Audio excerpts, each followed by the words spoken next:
Power in fiction is often defined by where it comes from. Some power is forged through suffering, experimentation, and survival. Other power exists beyond pain and struggle, functioning as a fundamental force of the universe itself. This battle exists at the collision point of those two extremes. 11 is a girl whose mind was forcibly evolved through isolation and trauma, transforming her into a living weapon capable of bending reality through raw psychic force. Jean Grey, by contrast, is a mutant whose destiny is bound to the Phoenix Force, a cosmic entity that governs creation, destruction, and rebirth on a universal scale. This is not simply a contest of telekinesis. It is a clash between human potential pushed past its limits and a cosmic authority that defines what limits even mean.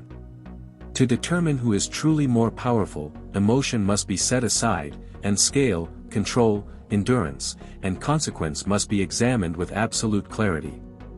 11. The ceiling of human psychic power.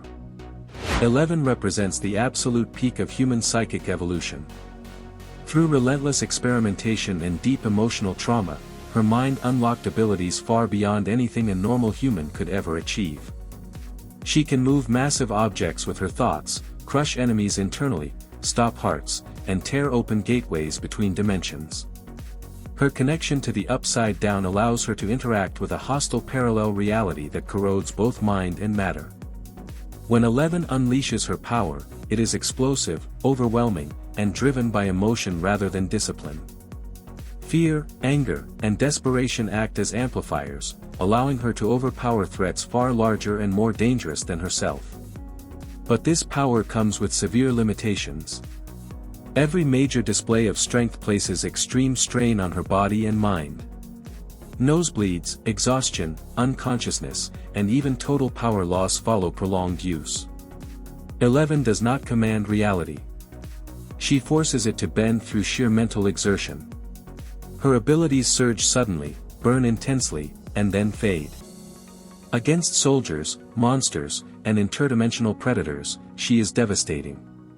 Yet her power remains reactive rather than absolute, bound tightly to the fragile limits of a human body. Jean Grey, when a mutant becomes a cosmic force. Jean Grey begins her journey as one of the most powerful mutants ever born. Even without cosmic influence, her telepathic and telekinetic abilities place her far above nearly all others of her kind. She can read, suppress, control, or erase minds across vast distances, while her telekinesis allows her to manipulate matter at microscopic levels with extraordinary precision. But Jean Grey's true transformation begins the moment she becomes the host of the Phoenix Force. The Phoenix Force is not a weapon and not an enhancement. It is a cosmic constant, representing life, death, evolution, and rebirth across the universe. When Jean merges with it, she transcends mortality and physical limitation entirely. She can destroy star systems, rewrite physical laws, resurrect herself after death, and exist across time simultaneously. Even when corrupted into Dark Phoenix, her power does not weaken. It expands. Death does not end Jean Grey. It resets her. Each return makes her stronger, more unbound, and more dangerous than before. Telekinesis versus Phoenix Force, scale decides everything. On the surface, 11 and Jean Grey appear similar. Both wield telekinesis as their primary weapon. Both can move objects without physical contact, crush enemies instantly, and dominate entire battlefields without throwing a single punch. To an untrained eye, this makes the fight seem balanced. But that illusion collapses the moment scale is introduced. 11's telekinesis operates through force. She applies immense mental pressure to physical reality, pushing, pulling, compressing, and tearing matter apart through intense concentration. Her power functions within the rules of reality, even when it bends those rules violently. Jean Grey's power, empowered by the Phoenix Force, functions on an entirely different level. She does not apply force to reality. She overrides it. The Phoenix does not struggle against physical laws. It rewrites them. When Jean acts, matter does not resist her will. It obeys it. 11 can open a dimensional gate, but only through extreme emotional strain and psychological pain that nearly destroys her body. Each attempt drains her power completely. Jean Grey, by contrast, can collapse entire dimensions or erase them from existence without effort, because the Phoenix Force exists beyond dimensional boundaries altogether. 11 can locate and attack individual targets through deep focus and sensory isolation. Jean can sense, access, and dominate countless minds simultaneously across planets, star systems, and timelines. When 11 is injured, destabilized, or exhausted, her power weakens rapidly. Her telekinesis falters because it depends on mental clarity and physical endurance. Jean Grey's power does not weaken through damage. Death itself cannot stop her. The Phoenix Force regenerates her existence at a fundamental level. Where 11's strength diminishes with time, Jean's strength renews itself endlessly. This is not a comparison of bravery or determination. 11 is undeniably courageous. But courage cannot bridge an infinite power gap. This is not two fighters pushing themselves harder than the other.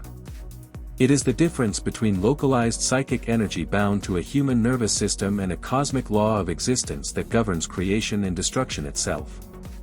In this context, telekinesis is not the deciding factor. Authority is. And authority belongs entirely to the Phoenix Force. Final verdict: who is more powerful? 11 is one of the most powerful human psychics ever portrayed in modern storytelling. Within her world, she is a godlike figure capable of reshaping outcomes, altering fate, and defeating horrors no ordinary human could ever survive. Her power is born from suffering, sharpened by survival, and unleashed through raw emotion. Fear, anger, love, and desperation fuel her abilities, allowing her to achieve feats that defy science and logic alike. She represents the absolute extreme of what the human mind can become when pushed beyond every natural boundary. Yet even at her strongest, 11's power remains situational. It depends on her emotional state, physical condition, and mental focus. Every surge carries a cost. Her strength lies in intensity, not permanence. She can change the course of a battle, but she cannot redefine reality itself. Jean Grey exists on an entirely different plane of power. Her influence is not limited to a single battlefield, dimension, or moment in time. When bonded with the Phoenix Force, Jean operates at a scale where worlds, timelines, and universal balance are at stake. The Phoenix does not merely enhance combat. It elevates Jean beyond combat altogether. She becomes an expression of cosmic order itself. In a direct confrontation, 11's attacks would not be meaningless, but they would be insufficient. Jean Grey would not need physical struggle or prolonged conflict. She could shut down 11's mind instantly, erase her consciousness, or rewrite the battlefield so the fight never truly occurs. Even if 11 landed a devastating blow through sheer determination, the outcome would not change. Jean Grey does not stay defeated. Death is not an ending for her. It is a transition. The conclusion is unavoidable. 11 represents the ceiling of human psychic potential. Jean Grey represents what exists beyond that ceiling entirely, where power is no longer measured by effort or endurance, but by cosmic authority. Winner, Jean Grey, by overwhelming cosmic supremacy.